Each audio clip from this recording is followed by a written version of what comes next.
দীর্ঘ শুনানির পর কলকাতা হাইকোর্টের ডিভিশন বেঞ্চ তারাও রাজ্য সরকার এবং স্কুল সার্ভিস কমিশনের যে আপিল ছিল, যেখানে তারা চেয়েছিলেন যে দাগি দুর্নীতিগ্রস্তরাও পরীক্ষায় নতুন করে বসতে পারবে, সরকারের সেই আবেদনকে ডিভিশন বেঞ্চ খারিজ করে দিয়েছেন। কেমন ঘামছি আপনারা দেখতে পাচ্ছেন, এবং একটু আগে বৃষ্টি হয়েছে, তারপরেই রোদ। মানে মমতা বন্দ্যোপাধ্যায় 2007 থেকে 2011 একদম বন্ধ ডাকার কমিউনিস্টের অনিষ্টির বিরুদ্ধে বন্ধ ডাকার একদম আদর্শ পরিবেশ। বৃষ্টি পড়ছে কেন, সিপিএম জবাব দাও। রোদ উঠছে কেন, সিপিএম জবাব দাও। যাই হোক, সেই পর্ব তো চলে গিয়েছে। বিরোধী দলনেত্রী এখনও, যদিও তিনি মাঝে মধ্যে ভুলে যান বলে আমার ধারণা, কিন্তু তিনি এখন ঘটনাচক্রে মুখ্যমন্ত্রী। এবং সিপিআইএম 1991 সালের পর থেকে, মানে সিপিআইএম বলা ভুল, শ্রমিক সংগঠনগুলি, বামপন্থী এবং বামগন্ধী শ্রমিক সংগঠনগুলি 1991 সালের পর থেকে ধারাবাহিকভাবে ধর্মঘট ডেকে আসছে। 2011 সালের পরবর্তীকালে এই সময়ে এই রাজ্যে সিপিআইএমকে বিরোধী দলের ভূমিকায় থেকে ধর্মঘট ডাকতে হয়, এবং কেন্দ্রের বিরুদ্ধে ধর্মঘট, কেন্দ্রের নীতির বিরুদ্ধে ধর্মঘট, শ্রমকোড লাগু হওয়ার বিরুদ্ধে ধর্মঘট ভাঙতে চাইছেন মমতা বন্দ্যোপাধ্যায়। চর মারতে বলছেন পুলিশকে, বা বলছেন কিনা জানি না। যদি না বলেন তাহলে ধরে নিতে হবে পুলিশ তার কথা শুনছে না। আমরা এই ধর্মঘটের বিষয়ে, এবং অবশ্যই ঋতব্রত বন্দ্যোপাধ্যায় রাজ্যসভার সাংসদ একসময় ছিলেন সিপিআইএমের, এখন তৃণমূলের, ফুল বদল করেছেন। আরও দুটি ফুল বদলের সম্ভাবনা কি দেখা যাচ্ছে? রাজন্না হালদার 2 বছর আগে 21শে জুলাইয়ের যে মূল আকর্ষণ ছিলেন রাজন্না হালদার, ধূমকেতুর গতিতে উত্থান, তারপরে আবার দিলীপ ঘোষ। এই 21শে জুলাই কি একটা অন্যরকম কিছু ফুল বদল বনাম দিন বদল? আমি আজকে এই এপিসোডটা করছি স্যারের সঙ্গে, বিকাশ রঞ্জন ভট্টাচার্যের সঙ্গে, বদল নিয়ে। বিকাশ রঞ্জন ভট্টাচার্য যদি এই বর্ষা স্নাত কলকাতায় বা বর্ষা ডুবান্ত কলকাতায় যদি দায়িত্ব পেতেন, বা এই ডুবে যাওয়া রাজ্যের যদি দায়িত্ব পেতেন, কী কী বদল আনতেন?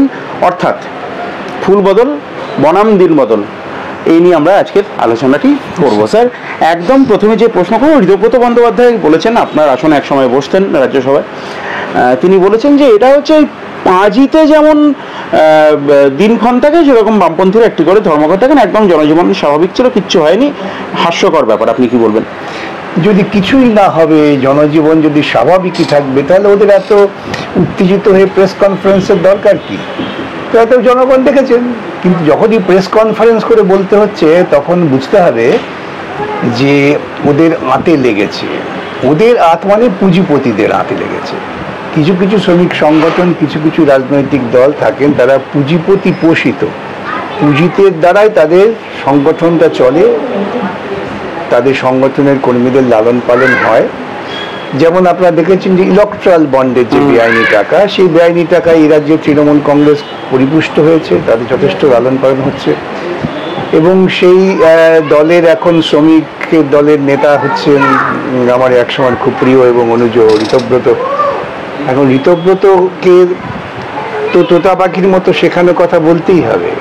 যদি আজ কেউ বলে যা ধর্মঘট হয়েছে 100% না হলেও 60% হয়েছে, কথা যদিও বলে, তাহলে তো ওকে পুঁজি আর মদত দেবে না। আর পুঁজি যদি মদত না দেয়, তাহলে মমতা মদত দেবে না। সেই জন্যই ওকে কথা বলতে হয়েছে। আজকে গোটা দেশ জুড়ে বহুদিন পর এরকম একটা ব্যাপক আকারে ধর্মঘট হয়েছে, রাস্তায় নেমেছেন লাখো লাখো মানুষ। আমি একটি ইউটিউবের পোর্টালে দেখছিলাম দিল্লি থেকে, তারা বলছেন প্রায় 20 কোটি মানুষ রাস্তায় ছিলেন এই ধর্মঘটে। এর থেকে ব্যাপকতা শ্রমিক আন্দোলনে ধর্মঘট করার ক্ষেত্রে এটা খুব সহজ ব্যাপার নয়। মনে রাখতে হবে, বিভিন্ন মাধ্যম যেমন বলে সাধারণ মানুষের ওপর ছেড়ে দিন, তারা কিন্তু বলেন না সরকারকে বা মালিককে যে আপনারা কেন শাস্তির কথা বলছেন, আপনারা সাধারণ মানুষের চিন্তার ওপর ছেড়ে দিন, যে সেই কাজ করতে আসবে কি আসবে না। মালিকরা বলবে কাজ করতে না এলে পরে ধর্মঘট করলে তোমার বিরুদ্ধে সাজা দেওয়া হবে, চাকরি খাওয়া হবে, বেতন কাটা হবে, তোমার পরিবারের আক্রমণ করা হবে, সেগুলো থাকবে। তার বিরুদ্ধে বিভিন্ন মাধ্যমের কোনো রকম মানবিক কথা নেই। কিন্তু শ্রমিকরা ধর্মঘট করতে গিয়ে কেন বাসের যাতায়াতের পথ আটকালেন, কেন তারা মিছিল করে গিয়ে বললেন যে আপনার ধর্মঘটে সমর্থন করুন, দোকান বন্ধ করুন, তাতে পুঁজিপোষিত বিভিন্ন মাধ্যম এবং পুঁজিপোষিত যে দল তাদের হাতে লাগে। এটা হচ্ছে মৌলিক পার্থক্য। স্যার একটা বিষয় একটু আমি জানতে চাইবো এবং অসংখ্য মানুষও জানতে চান যে 2011 সালের পরবর্তীকাল থেকে ডায়াস নন, সার্ভিস ব্রেক ইত্যাদি বিষয়গুলো তো একদম আমাদের দৈনন্দিন ভোকাবুলারির মধ্যে চলে এসেছে। সত্যি যদি ধর্মঘট কেউ করেন এবং তিনি সরকারি চাকরি করেন, আমি সরকারি চাকরির কথা বলছি, বেসরকারি নয়, সেক্ষেত্রে তার কি সর্বোচ্চ শাস্তি হতে পারে? দেখুন, আমি বলি ইতিমধ্যেই 2011 পরবর্তী সময়ে এই সরকার ডায়াস নন অনেক হম্বিতম্বি করেছেন, আজ পর্যন্ত একটাও করতে পারেননি, কেন আদালতের হস্তক্ষেপ আছে। হ্যাঁ, সুতরাং ওই ডায়াস নন করবো টরবো এগুলো বলে ভয় দেখানো যায়, কিন্তু যারা একবার ভয়কে জয় করেছেন তারা তো ভয় পাবেন না। এখন দুর্ভাগ্যজনকভাবে যেহেতু আমাদের দেশে তীব্র সংকট, মানুষের জীবন জীবিকার সংকটটা তীব্রতর পর্যায়ে পৌঁছেছে, তাই এই সমস্ত ভয় দেখানো হয় এবং এই ভয় দেখিয়ে তারা ধর্মঘটকে ব্যর্থ করার চেষ্টা করেন। আমি সেজন্যই বলি যে যারা বলেন যে কেন আপনারা রাস্তায় মিছিল করছেন, কি দরকার পিকেটিং করার, ছেড়ে দিন না, মানুষ নিজেরা ঠিক করবেন, তারা কিন্তু একবারও বললেন না পুঁজিপতিদের বা পুঁজিপতি পোষিত বিভিন্ন রাজনৈতিক দলকে যে আপনারা কেন রাস্তায় নামছেন, কেন মালিক বলছে যে ধর্মঘট করলে পরে চাকরি চলে যাবে, ধর্মঘট করাতে মানুষের অধিকার, এইসব কথা বলেন না। অর্থাৎ মুখে আমরা দেখাবো লেভেল প্লেইং ফিল্ড, কিন্তু আসলে ওই খেলার জায়গাটা একদিকের পক্ষে অনেক সুবিধাজনক, আরেক দিকের পক্ষে জীবনমন সমস্যা। সুতরাং ধর্মঘটে যদি দুজন মানুষও ধর্মঘট করেন, আমি বলবো সেটাই একটা বিরাট সার্থকতা। অবশ্যই। স্যার, পরের প্রশ্ন যেটা, যে দিলীপ ঘোষ পরপর বোমা ফাটিয়ে চলেছেন, সামনেই 21শে জুলাই, উনি 21শে জুলাই কিছু একটা চমকের কথা বলছেন, কি বলছেন ঠিক বোঝা যাচ্ছে না, কিন্তু দীঘায় জগন্নাথ মন্দিরের উদ্বোধনে যাওয়ার পর থেকেই দিলীপ ঘোষের বিরুদ্ধে একটা অংশ খুব সক্রিয়, বিজেপির ভেতরেই একটা অংশ তুলোধনা করছে প্র্যাকটিক্যালি দিলীপ ঘোষকে। এই আবহে দাঁড়িয়ে দিলীপ ঘোষ কিন্তু মমতা বন্দ্যোপাধ্যায়ের প্রশংসা করলেন, বললেন যে মমতা বন্দ্যোপাধ্যায়ের বিরুদ্ধে তো কোনো মামলা নেই, যারা বলছেন তাদের বিরুদ্ধে মামলা আছে। তাৎপর্য আবার সেই ঘুরে ফিরে এক জায়গায় যেতে হয়। তাৎপর্য হচ্ছে দিলীপ ঘোষ বা বিজেপি, মমতা বা কুণাল, এরা একটা কেন্দ্র থেকে পরিচালিত হন। সেই কেন্দ্রের যেমন যেমন নির্দেশনা থাকে তেমন তেমন এরা তাদের কার্যক্রমকে নির্ধারণ করেন। দিলীপবাবু তিনি বিজেপিতে থাকুন বা তৃণমূলে থাকুন, তার মধ্যে মৌলিক কোনো পার্থক্য তো না। দিলীপবাবুর যে মৌলিক রাজনীতি, সেই রাজনীতিটা তো থাকলো একই। আমি বলি প্রায়শ ঠাট্টা করে, এ তো হচ্ছে শ্বশুর বাড়ি আর বাপের বাড়ি, রয়েছে তো সম্পর্কটা থাকবেও, রাগ হলে শ্বশুর বাড়ি, ভালো লাগলে বাপের বাড়ি। এই জন্য তৃণমূল বা বিজেপি আপনাদের ধরতে হবে যে একই গাছের মূলটা এক, বেঁধে উঠেছে দুটো শাখা দুদিকে, একই বৃন্তে দুটি ফুল, কাশফুল আর পদ্ম ফুল। স্যার, আবার একটা ফুল বদলের সম্ভাবনা দেখা যাচ্ছে। আমি সেই ফুল বদলের রাজন্না হালদারের কথায় অবশ্যই আসবো, তার আগে আমি দিলীপ ঘোষকে নিয়ে আর একটা প্রশ্ন করি। বিজেপির নবনির্বাচিত, সদ্য নির্বাচিত রাজ্য সভাপতি, যাকে ধরে নেওয়া হচ্ছে তিনি কিছুটা হলেও মিডল ক্লাস এডুকেটেড বাঙালিকে অ্যাড্রেস করার চেষ্টা করছেন, কারণ উগ্র হিন্দুত্ববাদের ব্যাটনটা, অন্তত ম্যাসকটটা উনি ওপর ত্যাগ করে উনি ওপর অন্তত কিছুটা প্রোগ্রেসিভ কথাবার্তা বলার চেষ্টা করছেন। আবার একই সঙ্গে অর্জুন সিংরাও আছেন। তাহলে কি বিজেপির একটা রুট ম্যাপের পরিবর্তন হচ্ছে? না, মোটেই না, এটা কৌশলের পরিবর্তন। আচ্ছা, আজকে বুঝে গিয়েছে বিজেপি, গোটা দেশব্যাপী তা বুঝতেই পারছে, এমনকি নিচের তলায় বুঝতে পারছে পশ্চিমবঙ্গে বিশেষ করে, যে ধর্ম দিয়ে কিন্তু আর ওই চালের ভাত বাড়বে না। ধর্ম ধর্ম উত্তেজনা, ধর্ম ধর্ম বিভাজন, এটা কাজ করছে না, কাজ করবে না। আজকে এটা মোদিও বুঝতে পেরেছেন, অমিত শাহ বুঝতে পেরেছেন, রাজ্যের যারা বিজেপি নেতা তারাও বুঝতে পেরেছেন। সেই জায়গায় দাঁড়িয়ে শ্রমিকের সভাপতিত্বে তার আসন প্রাপ্তি, যেহেতু তিনি অনেক শোভন আচরণ করেন, তার বাক্যবাণে মানুষকে বিদ্ধ করতে পারেন, কিন্তু সে বাক্যটা কটু বাক্য নয়, সুললিত সুরচিত বাক্য, তাকে দিয়ে একটা প্রলেপ দেওয়ার চেষ্টা হচ্ছে। কিন্তু মনে প্রাণে আন্তরিকভাবে বিজেপি বা আরএসএস এর যে দর্শন, সেই দর্শনটাকেই তিনি প্রতিপালন করছেন, তার বাইরে যাওয়ার মতো সাধ্য তারও নেই। তাই তিনি বলছেন, আমি এই সমস্ত প্রলেপ দিয়ে কথা বলছি, আর আমার বিরোধী দলের নেতা তিনি বলছেন কি উল্টো ঝুলিয়ে দেবো, এসব কথা বলেন আমি জানি না। এবং তিনি সরাসরি ধর্মীয় বিভাজনটাকেই তার উপজীব্য করছেন। আজকে ওরা বুঝতে পারছেন এই বিভাজন করতে করতে এমন জায়গায় চলে গেছে, এখন ভাষার বিভাজন হচ্ছে। ওটা মহারাষ্ট্রে কি কাণ্ড ঘটে গেছে দেখেছেন এই ভাষা নিয়ে। এরপর পরিবারের মধ্যে বিভাজন হবে। বিভাজনের রাজনীতি কখনোই দীর্ঘস্থায়ী কোনো সুফল সমাজকে দেয় না। ব্যক্তিগতভাবে কোনো সুবিধা হতে পারে, সমাজকে দেয় না। সেই জন্য নিশিকান্ত দুবের মতো এরকম উগ্র হিন্দুত্ববাদী কথা একজন বলেন, অপরদিকে আবার একজন বলেন না আমরা সবাইকে সমানভাবে দেখতে চাই। এই অদ্ভুত ছলচাতুরির আশ্রয়টা এই ধরনের দক্ষিণপন্থী দল নেয়। স্যার, আমি অর্জুন সিংয়ের কথা বলে আপনার ডিগনিটিকে নষ্ট করতে চাই না কোনোভাবেই। আপনার যে প্রোফাইল, সেখানে আমার অর্জুন সিংয়ের কথা আপনাকে জিজ্ঞেস করাটা উচিত হবে না, কিন্তু আমি একটা অন্য প্রশ্ন সম্পূর্ণ একটা অ্যাঙ্গেল থেকে করব। আপনি দীর্ঘদিন প্রায় 5 দশকের বেশি একটি রাজনৈতিক দল করছেন এবং তার রাজ্য স্তরে, তার শীর্ষ জায়গায়, তার সংসদীয় স্তরে শীর্ষ জায়গায়, প্রশাসনের শীর্ষ জায়গায় আপনি থেকেছেন। শ্রমিক ভট্টাচার্যকে অর্জুন সিং কি ভাষায় প্রকাশ্যে কথা বলেছিলেন আপনার মনে আছে? মানে তারা সহাবস্থান করেন কি করে? মানে এটা সম্ভব একটা দলের মধ্যে? হ্যাঁ, এটা মূলত জনগণ। আপনাদের দলে হয়? আমার দলে জিনিস চলতে পারে না। হয় হয়তো কেউ করে, কিন্তু তার দলের স্থান হয় না। হ্যাঁ, এই দল, আমার দলেও তো এই সমাজ থেকেই মানুষ আসছেন, এই সমাজের সমস্ত কলুষ নিয়েই আসছেন। হ্যাঁ, আমরা চেষ্টা করি সেটাকে ধুয়ে মুছে সংশোধিত করতে। হ্যাঁ, সেই চেষ্টা চলে, নিরন্তর চেষ্টা চলে। কিন্তু অন্য দলে এই ধরনের চেষ্টা নেই। সেখানে যারা যত বেশি উচ্ছৃঙ্খল আচরণ, কুরুচিপূর্ণ কাজ করতে পারবেন, তাদের কদর তত বাড়বে। স্যার, রাজন্না হালদারের প্রসঙ্গে আসবো। আগেও বলেছি, রাজন্না হালদারের যে বিস্ফোরক অভিযোগ, ঠিক তারপরেই আবার একটা অভিযোগ রাজন্না হালদারের হাজব্যান্ডের বিরুদ্ধে উঠে এলো। আমি স্বামী শব্দটা ব্যবহার করি না, হাজব্যান্ড বলছি যার জন্য। মানে সেখানে তিনি না, তার রেকমেন্ডেশনেই নাকি মনোজিৎকে কমিটিতে জায়গা দেওয়া হয়েছিল। প্রথম কথা, কারোর রেকমেন্ডেশন লাগেনি কি কোনো কমিটিতে যেতে গেলে? কোনো পারফরমেন্স করলে তিনি তার জায়গায় কোনো স্তরে জায়গা পাবেন অথবা পাবেন না। আর যদি তাই হয়ে থাকে, তাহলে ঘটনা ঘটেছে তো জুন মাসের একদম মাঝামাঝি সময়ে। তাহলে এতদিন অপেক্ষা করতে হলো কেন এই অভিযোগ আনার জন্য? দেখুন, আমি আপনাদের কাছে অনুরোধই করবো যে এই সমস্ত হঠাৎ উল্কার মতো প্রচার মাধ্যমে উঠে আসা ব্যক্তিত্বদের নিয়ে না আলোচনা করে লাভ নেই।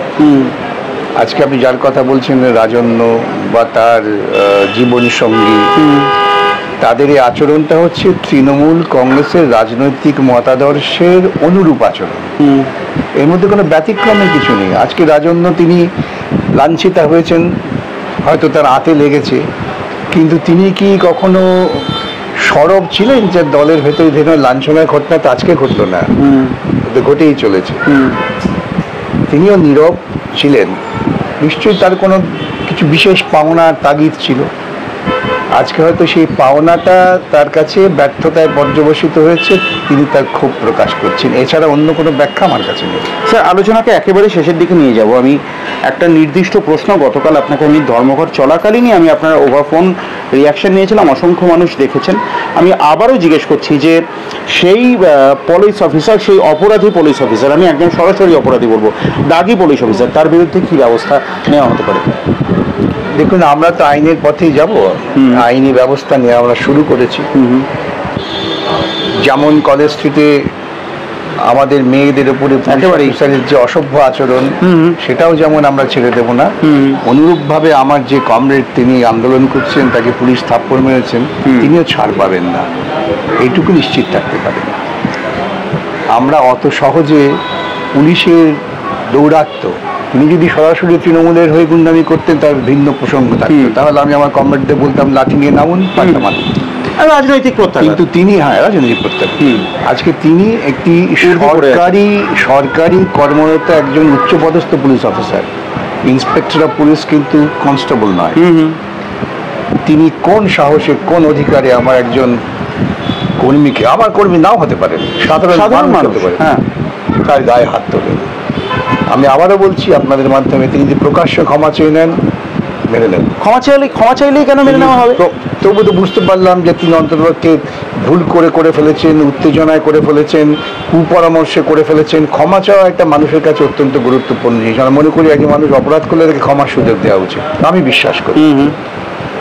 কিন্তু তিনি যদি তার জায়গায় অনড় থাকেন যে আমি বেশ করেছি, তাহলে তাকে অনেক যন্ত্রণার মুখে হতে হবে। স্যার আমি এখানে একটা প্রশ্ন করতে চাই। আমার প্রথম কথা, যিনি আক্রান্ত হয়েছেন, যাকে প্রকাশ্যে চড় মারা হয়েছে, মানে সরাসরি অপমান করা, হিট করা এবং অপমান করা, তিনি আপনার দলের কর্মী না হয় যে কেউ, বিজেপি, তৃণমূল, এসইউসিআই যে কারোর কর্মী হতে পারেন, তিনি তার গণতান্ত্রিক অধিকার প্রয়োগ করতে গিয়ে অন ডিউটি পুলিশ অফিসিয়ালের হাতে মার খেয়েছেন।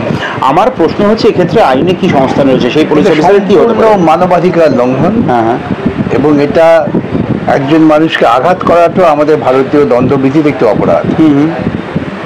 সেই ধারায় তার বিরুদ্ধে ব্যবস্থা নেওয়া হবে। কি শাস্তি হতে পারে স্যার? শাস্তি হতে পারে তার যা শাস্তি বিচারপতিরা দেবেন, 6 মাসের জেল হতে পারে, কারাবাস হতে পারে। হ্যাঁ, হতে পারে, কেন হবে? মানে সেই সংস্থান রয়েছে। মানে এই কথা কিন্তু পুলিশ অফিসিয়ালরা যদি কেউ দেখে থাকেন, আমি বলবো আপনারা কিন্তু এইভাবে আচরণ করতে পারেন না, কারোর সঙ্গে কোনো অধিকার নেই। আপনারা কিন্তু সতর্ক হন। এটা কিন্তু আমি খুব বিনীতভাবে আপনাদেরকে বলছি আমার চ্যানেলের মাধ্যমে। স্যার আমার একেবারে শেষ প্রশ্ন, রাজ্য সরকারের উদ্দেশ্যটা ঠিক কী? রাজ্য সরকার বারবার করেই দেখতে পাচ্ছি, এবং আমাকে এই প্রশ্ন আপনাকে বারবার করে যেতে হচ্ছে, মানুষের স্বার্থে করতে হচ্ছে। টেন্টেড যারা স্পেসিফিক্যালি মেনশনড অ্যাজ টেন্টেড, তাদের পাশে দাঁড়ানোর আর্জটা কি? ডিভিশন বেঞ্চে চলে যাচ্ছেন। আসল কথা বুঝতে হবে যে এই রাজ্য সরকারই তো দুর্নীতিটা করেছেন, চাকরি বিক্রি তো তারা করেছেন, এবং সেটা মেনেও নিচ্ছেন। হ্যাঁ, মেনেও নিচ্ছেন। হ্যাঁ, এবং সেই জন্যে যাদের চাকরি বিক্রি তারা করেছেন, হ্যাঁ, তাদের যদি সামান্যতম সুরক্ষা দেওয়ার চেষ্টা না করেন, হ্যাঁ, তাহলে তারা তো ভিন্ন পথ নেবে। তারা তো আর কেউ সংশোধিত সাধারণ মানুষ চুপচাপ মেনে নেওয়ার লোক নন। অনেকে তার ঘর বাড়ি জমি জমা বিক্রি করে চাকরি পেয়েছেন, একেবারেই। আজকে তার চাকরি চলে গেল, তারা চিহ্নিত হয়ে গেলেন সমাজের কাছে দুর্নীতিগ্রস্ত বলে। এখন তারা চিহ্নিত হলেন যেসব রাজনৈতিক নেতাদের অনুপ্রেরণায়, তাদের তো তারা ছেড়ে দেবেন না। সেই জন্যেই এই রাজনৈতিক নেতাদের অনুপ্রেরণায় সরকারি সংস্থা তারাও আপ্রাণ চেষ্টা করবেন এদের কিভাবে টিকিয়ে রাখা যায়। স্যার আমার গতকাল আপনি আমাকে ওভারফোন বলছিলেন যে আপনার কাছে এরকম ইনফরমেশন আছে যে তৃণমূলের নেতারা বিভিন্ন জায়গায় নাকি চাকরি যারা হারিয়েছেন তাদেরকে বলেছেন যে মামলা তুলে টাকা ফেরত দিয়ে। এটা কোন জায়গায়, কোন মানে? আমি এক্ষুনি বলছি না, তা সে বেচারা আবার প্রাণ চলে যাবে। আচ্ছা, আমার কাছে সংবাদ আছে। আচ্ছা, যে টাকা দিচ্ছি, ব্যাপারটা মামলা তুলে না। আমার প্রশ্নটা স্যার অন্য জায়গায়, যে টাকা নিয়েছেন সেই টাকা ফেরত দিতে গেলে কত আছে? তাদের প্রচুর টাকা, কি মনে করছেন? আমি তো আপনাকে আগের দিনও বলেছি, আজও বলছি, যে তৃণমূল কংগ্রেসের পঞ্চায়েত প্রধান, জেলা পরিষদ, পঞ্চায়েত সমিতির সভাপতি ইত্যাদি যারা আছেন, তারা কোটি কোটি টাকা কামিয়েছেন। ব্যতিক্রমে দু একজন থাকতে পারেন, কিন্তু সাধারণভাবে তারা প্রত্যেকটা সরকারি কাজের কাটমানি খেয়েছে। সুতরাং পঞ্চায়েতের উন্নয়নের জন্য যে টাকা গেছে, ধরে নিন তার শতকরা 30% কাটমানি গেছে, এবং সেই টাকার সংখ্যাটা কম না। স্যার আমার একেবারে শেষ প্রশ্ন, আপনি ব্যস্ত সময়ের মধ্যে এতটা সময় দিয়েছেন, কোর্ট থেকে এলেন, আপনি সন্ধ্যেবেলা আপনার রাজনৈতিক কর্মসূচি আছে তার মধ্যে সময় দিচ্ছেন। আমার একেবারে শেষ প্রশ্ন, আপনি স্যার একটুখানি একটা হাইপোথেসিস, অ্যাভোগাড্রোর নয় কবিরের, সেটা হচ্ছে যে ধরে নিন রাজ্যটা তো ডুবছে, আপনি একটা সময় রাজ্যের মাটির তলায় আপনি উন্নয়ন করেছিলেন, মানে যে উন্নয়ন দেখা যায়নি বলে একজন সাংবাদিক বন্ধু আমাদের সিনিয়র তিনি লিখেও ছিলেন একটি মর্মস্পর্শী লেখা ফেসবুকে। সুব্রত মুখোপাধ্যায় তিনি সে কথা স্বীকার করেছেন, মাটির তলায় উন্নয়ন তো দেখা যায় না। এই জায়গায় দাঁড়িয়ে এই রাজ্যকে, এই ডুবন্ত রাজ্যকে বিকাশের মুখে নিয়ে যেতে গেলে বিকাশ রঞ্জন ভট্টাচার্যের কি দাও? প্রথমত এটা একেবারেই কাল্পনিক কথা। না কাল্পনিক, সবার আগে মানুষের জানা দরকার যে বিকল্পটা। সবার আগে হচ্ছে এই রাজ্যটার মূল যে সাংস্কৃতিক মান ছিল সেটাকে ফিরিয়ে আনা, শিক্ষাটাকে সর্বজনীন করা, স্বাস্থ্যটাকে সর্বজনীন করা, ইন্স্যুরেন্স কোম্পানিকে লালন পালন করা নয়। স্বাস্থ্যসাথীর নামে ইন্স্যুরেন্স কোম্পানিকে লালন পালন করে যে টাকা যাচ্ছে, সেই টাকা যদি আমি পরিকাঠামোয় সৎভাবে বিনিয়োগ করি, তাহলে আমার স্বাস্থ্য পরিকাঠামো বাড়বে। আর দুর্নীতির সঙ্গে একেবারে চরম শত্রুতা নামিয়ে আনা, শত্রুতা। প্রশাসনকে কিভাবে হ্যান্ডেল করবেন? প্রশাসনের মাথায় যদি রাজনৈতিক নেতারা দুর্নীতিগ্রস্ত না হন, প্রশাসনের তলায় দুর্নীতিগ্রস্ত হতে ভয় পায়। প্রশাসন দুর্নীতিগ্রস্তরা খোঁজে যে আমার রাজনৈতিক নেতা কত বড় দুর্নীতিগ্রস্ত।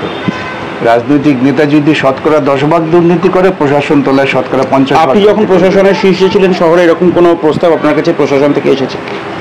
আমি খুব গর্ব করে বলতে পারি, সাধারণ মানুষের অভিজ্ঞতা থেকে বলতে পারি, তারা বলতেন যে দুর্নীতি করাটা তখন অনেক কমে গিয়েছিল প্রশাসনিক স্তরে, লুকিয়ে চুরিয়ে। শুধুমাত্র আপনি ওই বার্থ সার্টিফিকেট দিতে গিয়ে একটুখানি সেটা মুখ্যমন্ত্রী একটু বেগ দিয়ে ফেললেন, এখন উনি বার করতে পারলেন না, এইটাই। বার্থ সার্টিফিকেট নিয়ে যখন উনি কথা বলেন তখন আমার খুব হাসি পায়। হ্যাঁ, যে পথ শিশুদের বার্থ সার্টিফিকেট দেওয়া একটা অনন্য প্রকল্প ছিল, যা ইউনেস্কো একেবারে আন্তর্জাতিকভাবে স্বীকৃত। পথ শিশুদের বার্থ সার্টিফিকেট দেওয়া থেকে দুর্নীতি করা যেতে পারে, এটা হয়তো ওর মাথায় আছে, এটা অন্য কারো মাথায় আসবে না। আচ্ছা স্যার, আমার একদম শেষ প্রশ্ন, আমি একদম ভালো, আপনি আর সময় নেব না, আমি একদম শেষ প্রশ্ন করছি। বিকাশ রঞ্জন মানুষ মানে আপনার সম্পর্ক হলো আপনার ক্ষুরধার বুদ্ধি, ক্ষুরধার মস্তিষ্ক, মানে এই ধরনের একজন শীর্ষস্থানীয় আইনজীবী আপনি হতে পারতেন না। এইটুকু বুদ্ধি কাজে লাগাতে পারলেন না যে মাটির তলায় উন্নয়ন করলেন, নিকাশি ব্যবস্থার হাল বদলে দিলেন, মাটির ওপরে দেখার জন্য কিছু করলেন না? আমি তো সবসময় বিশ্বাস করি ঠোঁটে লিপস্টিক আর মুখে পাউডার না মেখে তোমার যদি মূল পুষ্টিকর খাদ্য খাও, যেটা তোমার পেটের ভেতরে যাবে, তা রূপটা এমনি বেরোবে, গ্লো করবে। রূপের জন্য তখন ঠোঁটে লিপস্টিক আর মুখে রুজ পাউডার মাখতে, রক্তাল্পতায় ফুঁকে মুখতে হবে না। আমরা বদলের কথা বলেছিলাম। আমি আমার বিশ্বাস যারা আমার এপিসোড দেখেন এবং প্রত্যেকদিন রাত্রিবেলা বিকাশ রঞ্জন ভট্টাচার্যের এক্সক্লুসিভ কথা আমার চ্যানেলের মারফত শোনার চেষ্টা করেন, তাদেরকে আমি বিকল্পের সন্ধান কিছুটা হলেও দিতে পারলাম, এবং এটা প্রয়োজন বলে আমি মনে করি। কারণ নিছক বাণিজ্যিক দৃষ্টিভঙ্গি থেকে আমি আমার ইউটিউব চ্যানেল পরিচালনা করি না, এখানে একটা অ্যাসার্টিভ একটা কনোটেশন রাখার আমি চেষ্টা করে থাকি। এবং এই ধরনের কথা যে আগামী দিনে বামফ্রন্টের কটা সিট হবে, কি হবে, শুধুমাত্র সাবস্ক্রাইবার বা ভিউয়ার বাড়ানোর জন্য এই ধরনের প্রতিবেদন আমরা পেশ করতে পারবো না। আমরা বিকল্পের সন্ধান দিতে পারি, বিকল্প মাধ্যম বিকল্পের সন্ধান দেবে। যারা সঙ্গে থাকবেন ধন্যবাদ। আপনি আপনার মতামত অবশ্যই আমাদের জানান। নমস্কার।